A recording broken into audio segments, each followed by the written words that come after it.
Olá pessoal, vamos hoje dar continuidade ao conteúdo de teoria dos grafos e hoje vamos ver representação, isomorfismos e conectividade.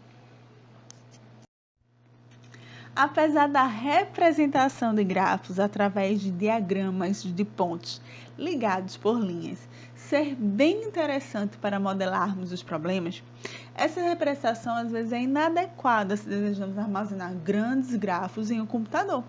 Então, na aula de hoje, vamos começar vendo algumas representações de grafos que vão auxiliar para esse armazenamento. Então, lembrando o que vimos na aula passada, que dois vértices é dito ser adjacentes se existe uma aresta conectando esses vértices. Então, a maneira simples de armazenar grafos é listando os vértices adjacentes a cada vértice do grafo. Por exemplo, o vértice U é adjacente ao vértice Y e também é adjacente ao vértice V. Assim como o vértice X é adjacente ao vértice Y e adjacente ao vértice W. E aí a gente faz uma listagem, uma tabela, onde na primeira entrada a gente nomeia os vértices e na segunda os vértices que são adjacentes ao vértice da primeira entrada. Então, a primeira representação de grafos que vamos ver é a matriz de adjacência, que é baseada na lista de adjacência do slide anterior. Então, se G é um grafo com vértices 1, 2, 3 até N, sua matriz de adjacência é a matriz quadrada N por N, cujos elementos J da entrada é o número de arestas ligando o vértice I ao vértice J. Para grafos simples, grafos não dirigidos, as entradas A e J terá valor 1 se os vértices VI e VJ são adjacentes. Ou seja, existe uma aresta conectando esses dois vértices. E o valor da entrada será 0, caso contrário, caso esses vértices não sejam adjacentes. Então, aqui a gente tem um exemplo de um grafo não dirigido simples. E eu tenho os vértices V1, V2, V3 e V4. Então, as minhas linhas e as minhas colunas da matriz serão justamente esses vértices. E se esses vértices forem adjacentes, terá valor 1, caso contrário, 0. Então, ó, veja que não existe laço nesse grafo. Então, o vértice V1 não é adjacente a ele mesmo, logo a entrada é 0. E assim, ó, a diagonal principal vai ser toda nula. V1 é adjacente a V2? Sim. Existe uma aresta conectando esses dois. Então, a entrada terá valor 1. V1 é adjacente a V3? Também. Então, o valor é 1. E V1 é adjacente a V4? O valor vai ser 1. E assim sucessivamente.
Para um multigrafo, as entradas da matriz de adjacência terão um número de arestas que estão associados aos vértices adjacentes.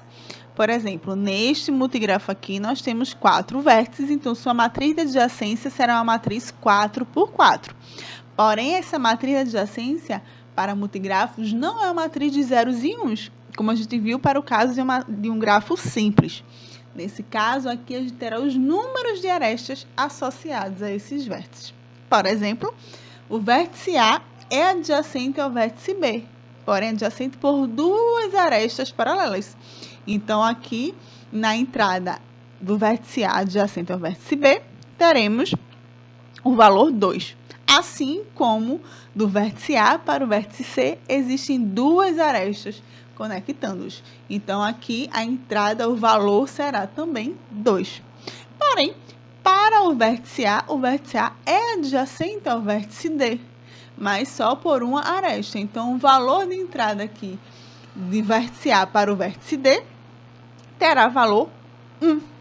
Observe também que essa matriz é uma matriz simétrica, ou seja, ela é igual à transposta dela, pois o número de arestas associadas ao vértice A ao vértice B é o mesmo que do vértice B para o vértice A, diferente para grafos direcionados que vimos no slide anterior.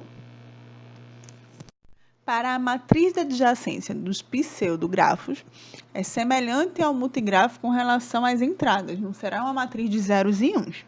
A diferença agora está na diagonal principal, onde vai aparecer um valor 1 no vértice correspondente, onde existe um laço. Por exemplo, aqui no vértice C existe um laço, então C é adjacente a C com uma aresta. Então, na diagonal principal, o valor correspondente será 1. E esse exemplo fica como exercício para vocês. E é interessante observar que, dada uma matriz de adjacência, já dá para identificar se esse grafo é um grafo simples, se é um multigrafo, se é um grafo orientado, se possui laço e assim por diante. A próxima representação que vamos ver são as matrizes de incidência. Lembra que eu falei que a adjacência está relacionada com os vértices e incidência as arestas que são incidentes aos vértices. Isso mesmo, agora a gente vai relacionar a nossa matriz com as arestas também, tá? Então, se já é um grafo com vértices de 1 até n e arestas de 1 até m, sua matriz de incidência é a matriz n por m, cujo elemento ij é igual a 1 se a aresta EJ é incidente ao vértice VI, ou 0 caso contrário. Agora, nossas linhas vão ser os vértices do grafo e as colunas da matriz serão as arestas. E aqui, por exemplo, temos um grafo simples e é interessante nomear as arestas para facilitar na hora de construir nossa matriz de incidência. Então, nas linhas teremos os vértices desse grafo e as colunas serão as arestas. E aí, se a aresta E1 é incidente ao vértice 1, como vocês estão vendo aqui, a gente coloca o valor 1. Caso contrário, coloca 0. Por exemplo, a aresta E1 não é incidente ao vértice V. Ela não está conectada ao vértice V, então ela terá valor 0. Nesse exemplo agora, nós temos um pseudografo, sim, um grafo com laços e arestas paralelas. Então, vejam que a matriz de incidência desse grafo também possui como linhas os vértices do grafo, que são 5, e as colunas são as arestas desse grafo, que possuem 8 arestas.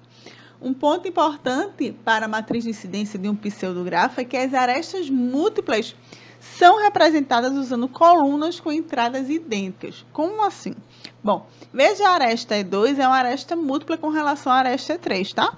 Então, na matriz, veja que a coluna que representa a aresta E2, ela possui os valores 1, 1, 0, 0, igual à coluna que representa a aresta E3, 1, 1, 0, 0. Então, elas serão colunas com entradas idênticas. E o outro ponto a observar são os laços, que os laços são representados usando colunas com exatamente uma entrada entrada igual a 1. Ou seja, como só tem um vértice, que essa aresta está incidente, então só vai ter um valor 1 na entrada. Então, por exemplo, aqui, a aresta é um laço, então só possui um valor 1 na entrada da coluna.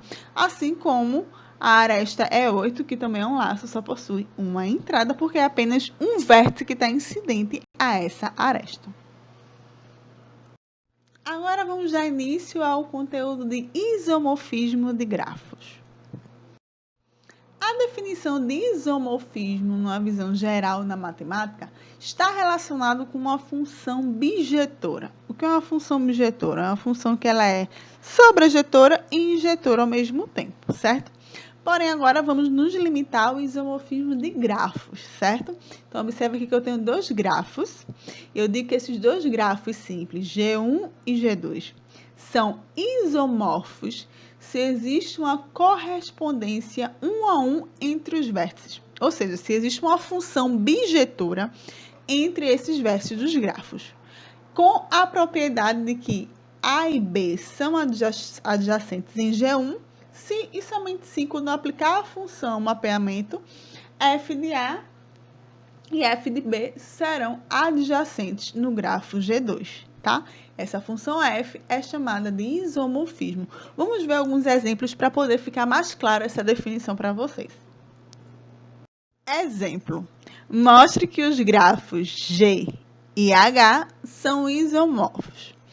Então, de modo geral, podemos dizer que um isomorfismo de grafos é uma função bijetora entre os vértices dos grafos que preservam a adjacência. Então, para mostrar que esses grafos são isomorfos, primeiro eu tenho que definir uma função bijetora entre os vértices desses grafos e depois mostrar que esse mapeamento preserva a adjacência. Então, primeiro eu vou construir uma função. Essa aqui é um exemplo de uma função, mas você pode construir outro mapeamento, de modo que também preservem a adjacência. Então, vamos lá. O que foi que eu fiz? Eu criei uma função e eu vou mapear cada vértice de G para um vértice em H. Por exemplo, o vértice A eu mapeei para o vértice E. F de A igual a E. O vértice B eu associei ao vértice F no grafo H. Então, F de B igual a F. O vértice C em G eu associei ao vértice Hzinho no grafo H. Então, F de C é igual a Hzinho. E, por último, o vértice D eu associei ao vértice G no grafo H, ou seja, F de D igual a G. Pronto, construí minha função bijetora. Agora, falta verificar se preserva a adjacência. E, de fato, tal correspondência que eu criei preserva a adjacência. Como assim? Bom, preservar a adjacência é o seguinte, é que se dois vértices são adjacentes em G, então, quando eu mapear, associar a imagem aqui em H, esses vértices aqui também têm que ser adjacentes. Vamos lá. O vértice A é adjacente ao vértice B aqui no grafo G. Então, a imagem de A, F de A, é o vértice E em H. E a imagem de B eu associei ao Fzinho nesse grafo H. Aí, o vértice E é adjacente ao vértice F nesse grafo H? Sim, são adjacentes. Então, tá ok essa verificação. Vamos para outra verificação. Aqui, ó. O vértice B é adjacente ao vértice D em G. Aqui, ó, eles são adjacentes. Então, quando eu aplicar a imagem, os vértices correspondentes a eles aqui também tem que ser adjacente. E, de fato, F de B é igual a F e o F de D é igual a G. Quando eu olho para cá, F é adjacente a G. Então, para todos os casos de adjacência, em G, temos também que a imagem é adjacente em H. Aqui segue mais um exemplo de isomorfismo de grafos. Esses grafos são isomorfos. Eu já construí uma função bijetora entre os vértices desses grafos e basta verificar se essa função preserva a adjacência e fica como exercício para vocês. Assim, também, como esses dois grafos são isomorfos, eu construí uma função bijetora entre os vértices desse grafo e falta verificar se preserva a adjacência, que também fica como exercício para vocês. Mas observem o seguinte, quanto maior o número de vértices dos grafos, mais complexo fica para definir uma função bijetora que preserva a adjacência. Pois, quanto maior o número de vértices, maior o número de possibilidades de funções entre esses vértices. Então, de acordo com o número de vértices, o custo para verificar e encontrar uma função é bem alto. E existem as invariantes que auxiliam na tarefa de determinar se dois grafos são isomorfos. Porém, essas invariantes são a condição necessária, mas não suficiente. Como assim? É necessário que os grafos satisfaçam essas três invariantes para poder ser isomorfos. Mas não é suficiente. Eles podem satisfazer as três invariantes e mesmo assim não serem isomorfos. Mas é necessário que tenham. Se dois grafos não satisfazem pelo menos uma dessas invariantes, então a gente já pode determinar que esses grafos não são isomorfos. Então, necessariamente, para os grafos serem isomorfos, eles têm que ter o mesmo número de vértices, tem que ter o mesmo número de arestas e tem que ter os mesmos graus de vértices. Então, as invariantes já ajudam a gente a eliminar os grafos que não são isomorfos. E dados os grafos que satisfazem essas três invariantes, aí vamos determinar a função bijetora que preserva a adjacência. Além disso, todo isomorfismo de grafos é uma relação de equivalência, ou seja, preserva a simetria, a reflexividade e a transitividade. E aqui eu apresento para vocês duas aplicações de isomorfismo de grafos. Uma é na área de química, na comparação de estruturas moleculares. Então, através de isomorfismo de grafos, eles conseguem modelar o problema de comparação de estruturas para um grafo e, através da propriedade de isomorfismo, determinam se essas estruturas moleculares são equivalentes ou não. Na parte de eletrônica, na verificação de modelagem de circuitos em chips, sim. Eles modelam o problema de circuito em chips para grafos e usam as definições e propriedades de grafos, de isomorfismo de grafos. Agora vamos para o último tópico da aula de hoje, conectividade. Caminho. O que é caminho em um grafo não orientado? Um caminho nada mais é que uma sequência de arestas do grafo, certo? Onde eu parto de um vértice inicial e vou chegar em outro vértice, que eu chamo de vértice final. Por exemplo, eu tenho um caminho aqui, ó, de S até T. Esse caminho eu posso denotar através da sequência de vértices que eu percorro até chegar ao vértice final. Por exemplo, eu saio aqui do vértice S, vou para esse vértice aqui, depois para esse e para esse. Então, um caminho é uma sequência de vértices que sai de um vértice origem para um vértice destino. Se o caminho não contém a mesma aresta mais de uma vez, dizemos que esse caminho é um caminho simples. Ou seja, um caminho simples é um caminho que não repete arestas. Se eu sair aqui de S, venho para esse vértice, para o vértice daqui de cima, subo, desço, venho para cá de novo e chego, esse não é um caminho simples, pois eu repeti essa aresta 10 aqui, certo? Quando temos um grafo orientado, o caminho que devemos seguir é respeitando as orientações das arestas, tá? E aí, no caso, quando não temos arestas múltiplas, aí a gente pode representar esse caminho só pelos vértices, tá? Mas a partir do momento que tem duas arestas múltiplas, a gente tem que falar o vértice e a aresta. E aí, veja que aqui, nesse grafo, nós temos um multigrafo direcionado, então, para eu criar um caminho de x1 até x5, eu tenho que seguir o sentido das arestas. Eu não poderia vir aqui de x1 para x4 e para x5, pois seria andar na contramão, digamos assim. Uma das aplicações de conectividade de grafos é conhecida como 6 graus de separação. Alguns cientistas afirmam que quase todos os pares de pessoas no mundo são separados por um caminho curto, no máximo 6. Ou seja, são necessários no máximo 6 laços de amizade para que duas pessoas quaisquer no mundo sejam ligadas. Um resultado interessante pode ser visto no jogo para a internet denominado O Oráculo de Bacon, que mostra como um ator, no caso Kevin Bacon, se relacionam com os demais artistas, sejam de filmes americanos ou não. Por exemplo, a atriz Fernanda Montenegro tem um número de bacon de 2, obtido da seguinte forma: ela atuou em um filme com o ator Benjamin Bratt, e esse ator Benjamin Bratt atuou em um filme com Kevin Bacon. Então, o número de bacon de Fernanda Montenegro é 2. Dando continuidade às definições, vamos agora para circuito. Um circuito é um caminho que começa e termina no mesmo vértice. Então, por exemplo, temos o circuito aqui, ó, x1 para x2, x2 para x5, x5, x4, x4, x1. Então, o circuito é um caminho que começa e termina no mesmo vértice.